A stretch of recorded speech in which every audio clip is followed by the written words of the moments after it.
आज आम किन किन के गलु और किन किन मंदिर विजिट कलु आसना के वीडियो रे विस्तार भाव देखमा।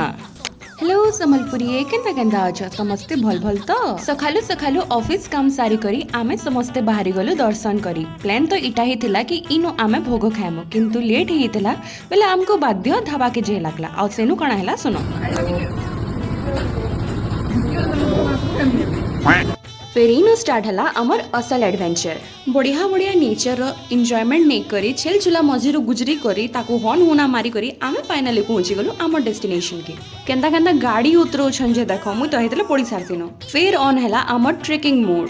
पहाड़ के चढ़ी चुड़ा करी हाफसी के चढ़े ही करी आमे पहुंचबार के ट्राई करतलो झरणा पाक के। तार नो आउ भी स्पेशल इटा थिला कि आमे फर्स्ट टाइम लागि सबु स्टाफ माने एका संगे काहे गुडे बुली बाहरी। सो फाइनली आमे पहुंची गलु हमर डेस्टिनेशन के जेम थिला कि एतकी कष्ट करी रे आसीथिलु। फिर आमे करलु किछटा फोटोशूट इटा किए रे इटा हमर संगे गुडे छाइसला जे पूरा के थकी करी से पड़तला न।